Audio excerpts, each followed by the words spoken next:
Okay, so we just talked about some stuff, and I'm curious about this idea of, well, I'll just present this idea. You're already aware of that. To me, a human is literally a frequency, and the frequency has to is embodied, and this is a human thing that you are. But I literally see each individual human as a frequency, and each frequency is completely unique. And then what ends up happening is that like pretty much all human bodies, unless you don't have an ego, and these are really rare cases, it's like if your IQ is so low, right, that you can't develop an ego, then I think it's really hard to be haunted by entities, actually. Just like a lot of times, like children don't have entities. Some children do, but most children don't have entities, and they start to attract entities by the time they're 2 or 3, and by the time they're 7, they have an entity. But to me, it's related to the ego being developed or not developed. So in any case, you end up usually having an ego. The frequency ends up having a human body and then also an ego. And as a result, they attract entities, and the entities and the ego have the symbiosis. So in many ways, your like human body is haunted by entities. You could look at it that way. And there's a parallelism with a house also representing your body. The house is like the kind of like a different aspect of your body, you know, being haunted by either ghosts or entities. So I'm curious if you have something to say on this parallelism. Otherwise, I have a question. Yeah, I'm really glad you went like the ego route, because that's exactly how I see it as well. And it's like house, body, microcosm, macrocosm, like what's Yeah. what. But uh I will say that from my experiences, the bigger someone's ego is, the more their energy is in the house, the more Interesting. difficult it is to kind of like parse through it and clean it up and make energy flow free again. So I I can understand how that could happen to someone in their day-to-day life within their body. If I can see it in their house, like it's like a heavy cloud in the house when their ego is big. And that's what I'm clearing to finally kind of let like fresh air, fresh light in, fresh energy, and create like a flow again. That's what I'm Yeah. doing. And like it can free things up, it can free up a lot of stuff. So definitely it starts with the ego for me too when I go into someone's space. Have you ever cleaned a house where someone's still living in it and they continue to live in it afterwards, and they like mess it all up with their ego energy again? Yes, I have been to a house cleansing where the homeowner wanted to be there. And so when I do my house cleansing, I have like a few tools, and one of them is I rely with like burning sage. Like that the sage spirit, she like helps a lot. She kind of like can cut through that cloud that I'm talking about. And I know I'm done when she self-extinguishes, that's when Mm. I know I'm done. But because the homeowner wanted to be there and was really in their ego the whole time, the sage just wouldn't go out. I went through a whole bundle. So like if my bundle was bigger, it probably would have burned more. But there was just nothing else to burn. And did I do much? I have no idea, like maybe it felt good momentarily, but the homeowner wouldn't even allow the clearing to happen because their ego was so present. Yeah, you know what's so interesting about that? It reminds me of how, and I think you are familiar with the situation I'm telling you about, where if I'm working with someone and then let's say I'm working with them for a while and we get too close to the heart of the thing, and if we do the next level of the thing we're about to do, their big entity really needs to leave, and so their ego starts to act all funky, and they start to be lazy or mess up their session in some kind of way. And then I find that if I'm still working with the student under these conditions, I have to start tricking the student, and I have to say, oh, we're going to have this kind of session. They show up for that, and caught unaware, I'll do like a ninja move, and then it'll work, but it's a lot of effort for me, and it requires deception, which is already evil. And by the time we hit that, then I tell the student, you need to fix this or else we can't work together.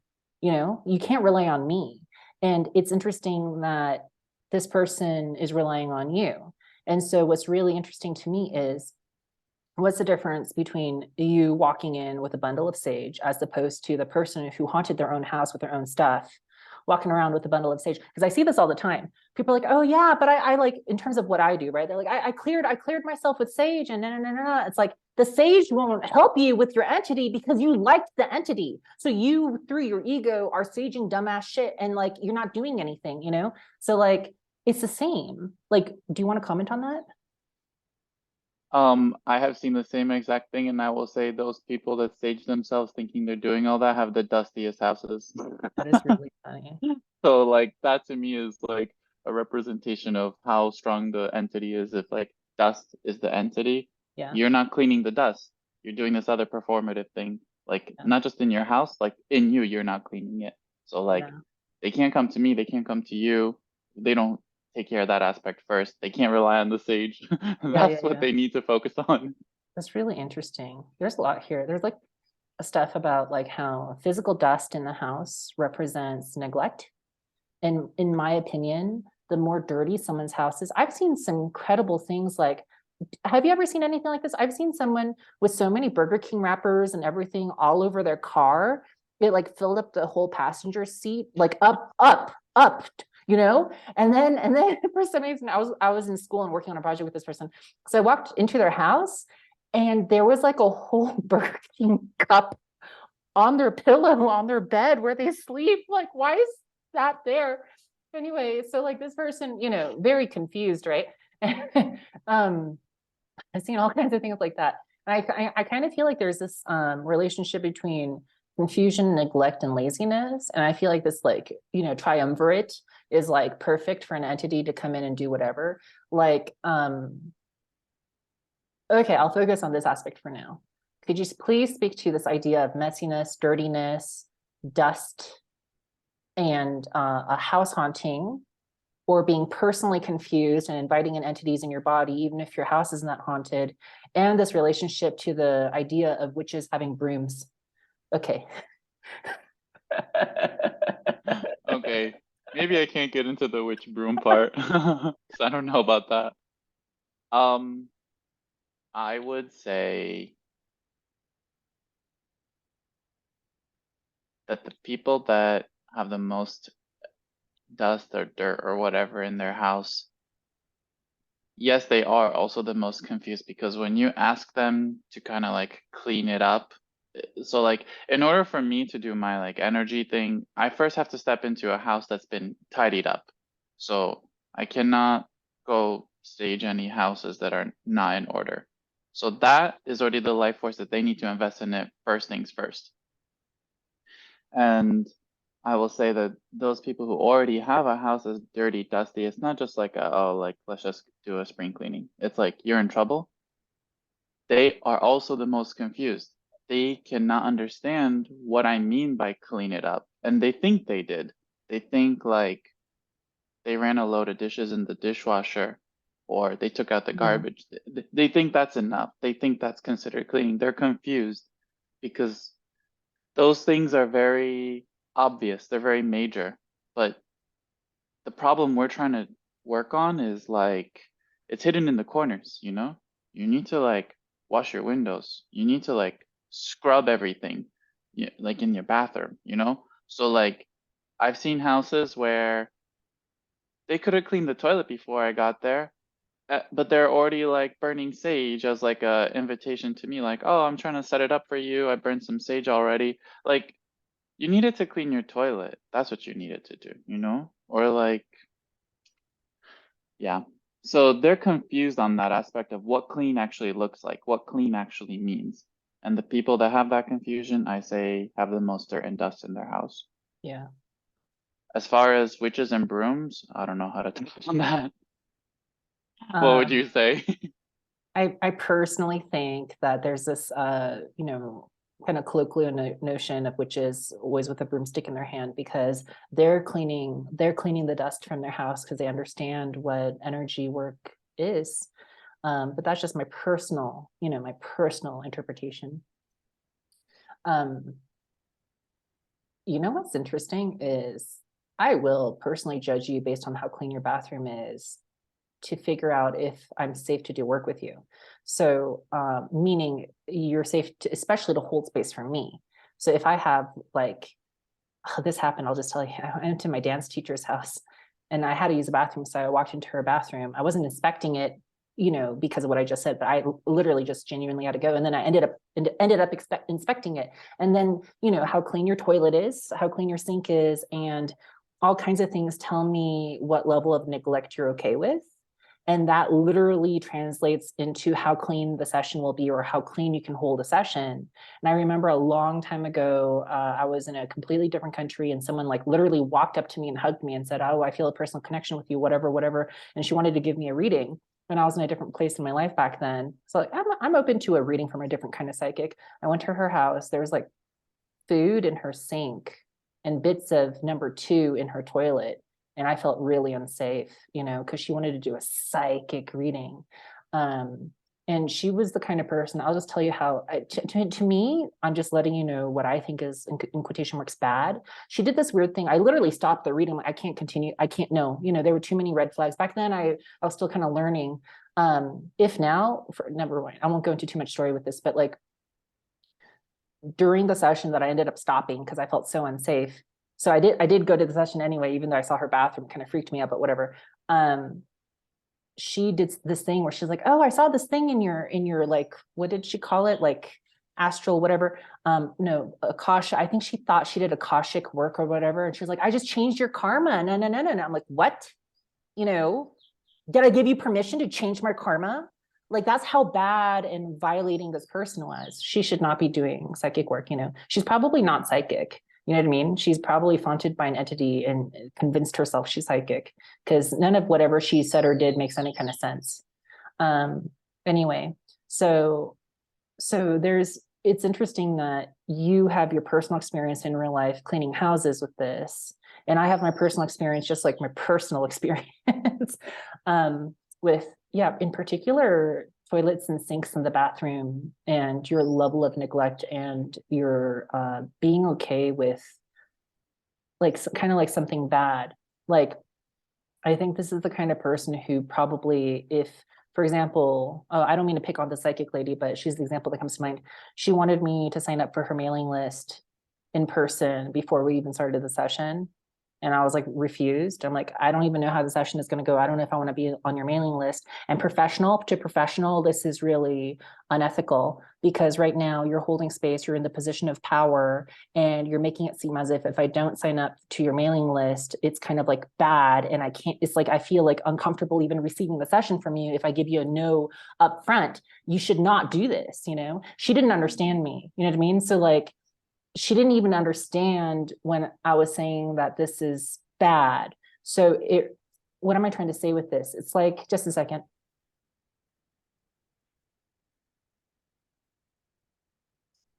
So we've been talking about this idea of confusion and or neglect, but I'm going to go further and define it as how comfortable your ego is with evil.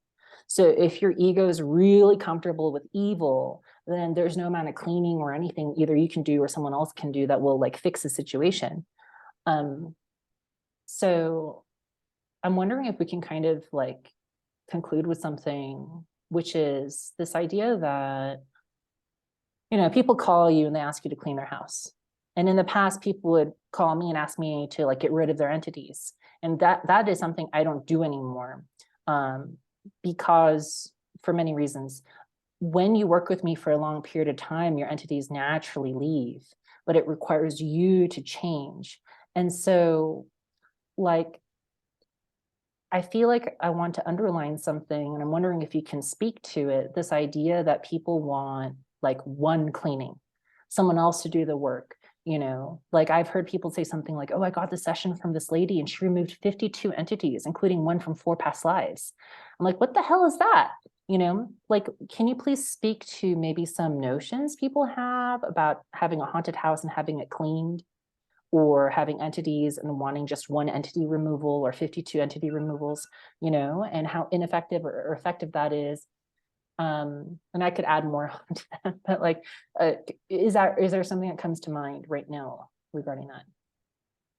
Yeah, I would say that I always tell my clients there's no guarantees with my service, and The reason isn't that like I'm not gonna deliver, it's that I don't know how much you're getting in the way of the energy and how much you're getting in your own way, you know? So like I think almost every house cleaning I've ever done, any cleanse, has always been at least a little bit healing, you know, at least it takes the edge off and they have vision to something, or it feels good, you know, like maybe in their body, it feels good to be in their home, you know, even if it's temporary, you know, if it's temporarily like a nice place, it's a positive place, you know, there's more light in the house, you know, temporarily. So I would say that is a baby healing. But for me to be like, I'm gonna come in, we're gonna get the job done, and then no worries after that. That's a more rare case. And I would say that comes down to how much work have you already done on yourself on the back end? And am I just gonna give it the final push out the door, you know? Right. And I've had a lot of those situations happen. It's like been a lot of clients that have been like, oh, I've been stressed out for so long, I've done all this stuff. I just want like your help for the last step, you know? And like that's the most effective thing, you know? And it's like I've seen things where like their kids stop being sick or their dog stop being sick, and it's just like, you know, happily ever after, just to some extent. But that's because they got sick and tired of what they were doing and they made the changes first. And I'm just like there to give it the final push, you know?